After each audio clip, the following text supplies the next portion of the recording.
Welcome to this channel. Be an expert engineer. C programming language in Tamil. Dr. Suba Rajam ME PhD. இந்த வீடியோவை like பண்ணுங்க, share பண்ணுங்க. இதுவரை subscribe பண்ணாதவங்க subscribe பண்ணுங்க.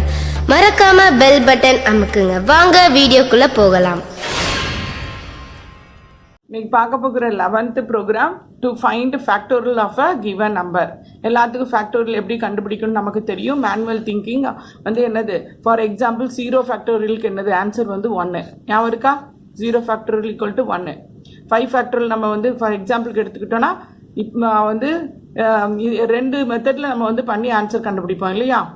இது வந்து கான்செப்ட். அடுத்து லாஜிக்கல் திங்கிங் எப்படி பண்ணுவீங்க அப்படின்னா, இது ப்ரீவியஸ் ஆன்சர்னு வச்சுக்கோங்க. ஸோ 6 வந்து ஃபேக்டோரியல் நான் கண்டுபிடிக்கிறோம். அப்போ ப்ரீவியஸ் ஃபேக்டோரியல் இன்ட்டு 6ன்னு கொடுத்தா உங்களுக்கு வந்து ஒரு ஃபார்முலா கிடைக்கா? இது வந்து நியூ ரிசல்ட், இது ஓல்டு வேல்யூ இன்ட்டு என் அப்படின்னு சொல்லி ஃபார்முலா வரும்போது உங்களுக்கு ஆட்டோமேட்டிக்காக உங்களுக்கு வேல்யூ கிடைக்கா? அப்போ fact equal to fact into என்னன்னு சொல்லிடலாமா? இது வந்து நியூ ரிசல்ட்டு, இது ஓல்டு ரிசல்ட்டு. சரியா? ஓல்டு ரிசல்ட்டு இன்ட்டு என்னன்னு சொல்லி கொடுத்துடலாமா? புரிஞ்சிச்சா? இது ஒரு ஃபார்முலா மாதிரி நமக்கு கிடைக்குது. இப்போ நீங்கள் மேனுவலாக எப்படி கால்குலேட் பண்ணுவீங்கன்னு பாருங்க. ஃபர்ஸ்ட் 1 எடுத்துக்குவோம். 2ஆல் மல்டிப்ளை பண்ணும்போது 2 ஆன்சர் கிடைக்கும். ஃபர்ஸ்ட்டுக்கு 1 ஆன்சர் கிடைச்சிருக்கும் இல்லையா? அடுத்து 2ஆல் மல்டிப்ளை பண்ணும்போது 2 கிடைக்கும். 2 ஆன்சர் ப்ரீவியஸ் ஆன்சர் வச்சு 3 மல்டிப்ளை பண்ணுவோம். அப்போனா 6 ஆன்சர் கிடைக்கும். 6 வச்சு 4 மல்டிப்ளை பண்ணும்போது 24, 24 வச்சு 120 கிடைக்குது. அப்போ என்ன நடக்குது? இந்த எண் வந்து கான்ஸ்டன்டாக நம்ம ஃபிக்ஸ் பண்ண முடியாது இந்த இடத்துல இல்லையா? புரியுதா? இந்த இடத்துல ஃபிக்ஸ் பண்ண முடியாது. நான் 5 ஃபேக்டோரியல்னு கேட்டேன்னா ஃபர்ஸ்ட் எனக்கு என்னது 1 வேணும், அடுத்தது 2 வேணும், 3 வேணும், 4 வேணும், 5 வேணும். என்னது என்ன இருக்கிறதுல மாறிக்கிட்டே இருக்க போகுது, மாறிக்கிட்டே உங்களுக்கு ஆன்சர் இருக்க போகுது. அதுக்கு என்ன பண்ணிடலாம்? ஃபார் லூப் நமக்கு இருக்கா? I ஈக்குவல் டு 1ன்னு வச்சு இன்ஸ்டலேட் பண்ணி உங்களுக்கு கோடிங் எழுதிடலாமா? அப்போ வந்து பாருங்க, கோடிங் நார்மலாக கண்டிஷன் போடுங்க. I equal to 1, I less then equal to என்னன்னு சொல்லிட்டு இன்க்ரிமெண்ட் ஸ்டெப்பை கொடுங்க. ஃபார்முலா வந்து இந்த இடத்துல என்ன சொன்னேன், 1 2 3ன்னு மாறப்போகுது. அதுக்கு I வேரியபிள் ஆட்டோமேட்டிக்காக அந்த ஃபார் லூப்ல நமக்கு கிடைச்சிக்கிட்டே இருக்கு இல்லையா? அதனால இன்ட்டு ஐன்னு கொடுத்துட்டீங்கன்னா உங்களுக்கு ஆட்டோமேட்டிக்காக வந்துடும். புரியுதா கான்செப்ட்? இவ்வளோதான், சிம்பிள் லாஜிக். ஸோ மனப்பாடம் பண்ணாதீங்க. இது வந்து நீங்கள் கொஞ்சம் லைட்டாக ட்ரேசிங் கொடுத்தீங்களா உங்களுக்கு ஆன்சர் வந்து கிடைக்கும். ஃபார் எக்ஸாம்பிள் நான் சொல்லிட்டேன், ஃபர்ஸ்ட் ஆன்சர் உங்களுக்கு என்ன கிடைச்சிருக்கும்? 1 கிடைக்கும். 1 இன்ட்டு 1 1, அடுத்தது 1 இன்ட்டு 2 2, அடுத்தது 1 இன்ட்டு 3 6 இல்லையா? அப்புறம் 6 இன்ட்டு 3 4 என்னது 24, அடுத்தது 120 இப்படின்னு ஆன்சர் கிடைக்கும். ஏன்னா 5 டைம்ஸ் லூப் நடந்து ஒவ்வொரு டைமும் ஃபேக்ட் எப்படி இருக்குது? ஃபர்ஸ்ட் டைம் ஃபேக்ட் 1 இருக்குது, அடுத்தது 2 இருக்குது, 3 6 இருக்குது. ஏன்னா ஆட்டோமேட்டிக்காக மாறும். 1 இன்ட்டு 1 ஃபர்ஸ்ட் டைம் ஆன்சர் எனக்கு என்ன வேணும்? 1க்கு ஓல்டு ஆன்சர் என்னது சொல்லுங்க? ஓல்டு ஆன்சர் என்னது? இதுக்கு சரி ஓல்டு ஆன்சர் இருக்கு, ப்ரீவியஸ் ஆன்சர் எடுத்து ரெண்டுத்தையும் நான் மல்டிப்ளை பண்ணுவேன் அப்படின்னு சொல்லிடலாம். ஓல்டு ஆன்சர் 1 மல்டிப்ளை பண்ணும்போது என்ன பண்ணணும்? நீங்க தான் டிஃபைன் பண்ணணும். எனக்கு ஆன்சர் 1 வரணும். அப்ப என்னது? ஃபேக்ட் 1 இருந்துச்சுன்னா எனக்கு I ஈக்குவல் டு 1 இருக்கும்போது மல்டிப்ளை பண்ணி ஃபர்ஸ்ட் ஆன்சர் சேவ் பண்ணிக்கும். அடுத்த டைம் இன்க்ரிமெண்ட் ஆகும், 2ன்னு வச்சுக்கும். அப்போ 2ஆல் மல்டிப்ளை பண்ணும்போது ப்ரீவியஸ் 1 ஆன்சர் ஃபேக்ட்ல 2 இருக்கும். இப்படி கான்செப்ட் உங்களுக்கு எக்ஸிக்யூட் ஆகி அப் டு n டைம்ஸ்க்கு உங்களுக்கு ஆன்சர் கிடைச்சிடும், ஃபேக்டோரியல் கிடைச்சிடும். லாஸ்ட்ல பிரிண்ட் பண்ணிட்டு வெளியே வந்துட வேண்டியதான். இதுதான் சிம்பிள் லாஜிக். சரி, ப்ரோக்ராம் என்னது? இதே லாஜிக்கா அப்படியே எழுத வேண்டியதான். என்ன கண்டிஷனு? 1 மோர் கண்டிஷன் வந்து நீங்க செக் பண்ணணும் இல்லையா? 0 ஃபேக்டோரியலுக்கு கண்டுபிடிக்கணும். அதுக்கு எப்படி கோடிங் எழுதுவோன்னு பார்க்கலாம். ஃபர்ஸ்ட் என்ன? ஸோ ஃபர்ஸ்ட் நார்மலாக ஹெடர் ஃபைலை இன்க்ளூட் பண்ணிக்கலாம். அடுத்தது இன்ட் மெயின் ஃபங்க்ஷன். ஸோ இது வந்து இன்ட் மெயின் ஃபங்க்ஷனுக்கு வாய்ட் மெயின் ஃபங்க்ஷன் எல்லாமே டிஃபரன்ஷியேஷன் ஒவ்வொரு லைன் பை லைனாக ஃபர்ஸ்ட் ப்ரோக்ராமில் நான் எக்ஸ்பிளைன் பண்ணியிருக்கேன். பாசிட்டிவ் நெகட்டிவ் ப்ரோக்ராமில் அதை கொஞ்சம் ஃபர்ஸ்ட் கோத்ரூ பண்ணிக்கோங்க. ஃபர்ஸ்ட் டிக்ளரேஷன் பார்ட் என்ன வேணும்? என்ன இன்புட் கொடுக்கும்? ஃபார் லூப்பில் I யூஸ் பண்ணியிருக்கோம், ரிசல்ட்டுக்காக ஃபேக்ட் யூஸ் பண்ணியிருக்கோம். இந்த ஸ்டேட்மெண்ட் நடந்தும்போது ஆட்டோமேட்டிக்காக மெமரி லொக்கேஷன் அலகேட் பண்ணி கொடுக்கும்னு சொன்னேன் இல்லையா?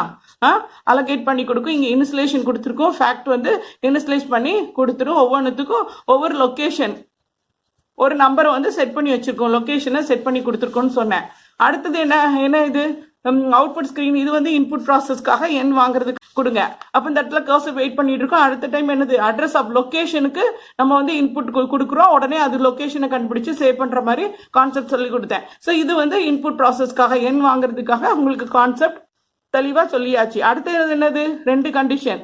இல்லையா n ஈக்குவல் டு 0 இருந்துச்சுன்னா டைரக்டா பிரிண்ட் பண்ணிடலாம். என்ன பிரிண்ட் பண்ணுவீங்க? Factorial of 0 equal to 1. அப்படியே அவுட்புட் ஸ்கிரீனுக்கு போகும். அடுத்தது க்ளோஸ் பண்ணிட்டு வெளியே வந்துடணும். கரெக்டா? இந்த கோடிங்கே போகக்கூடாது. அதனாலதான் எல்ஸ் பார்ட் கொடுத்து இந்த பிரேஸ் இந்த பிளாக் ஆஃப் ஸ்டேட்மெண்ட்டுக்குள்ளே போகாம அடுத்தது என்னது இன்ட்டு ஃபங்க்ஷனால ரிட்டர்ன் ஸ்டேட்மெண்ட் இந்த இடத்துல கொடுத்துருக்கோம்.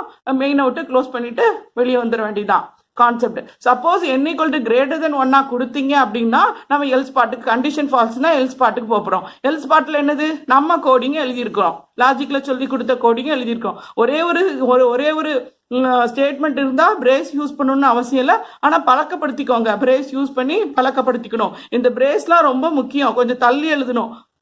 ஒரே லைன்ல எழுதுறத அவாய்ட் பண்ணுங்க. இப்ப பார்த்தோன்னே எனக்கு தெரியும் கண்டிஷன் ஃபால்ஸ்னா இந்த பிளாக் ஆஃப் ஸ்டேட்மெண்ட் எக்ஸிக்யூட்டிவா இது வந்து கண்டிஷன் ட்ரூ முடிஞ்ச உடனே என்னது இந்த ஸ்டேட்மெண்ட் வந்துடும் அப்படின்னு எனக்கு தெரியுது. பார்த்தோன்னே இந்த வந்து நீட்டா எழுதுனால எனக்கு தெரியுது. இல்லைன்னா கஷ்டப்படணும்.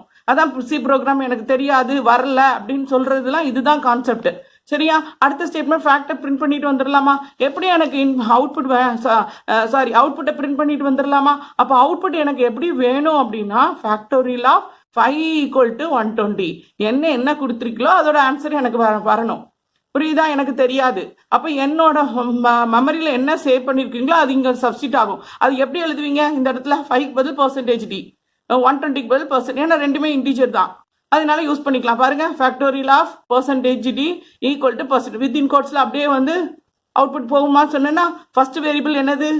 இன்புட் இல்லையா? 5ஓ என்னமோ n ஈக்குவல் டு என்ன கொடுக்குறீங்களோ அங்கே சப்ஸ்டிட் ஆகும்.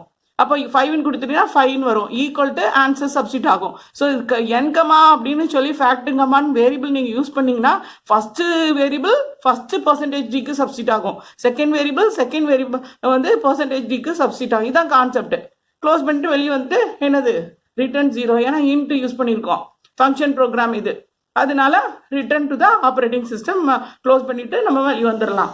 புரியுதா?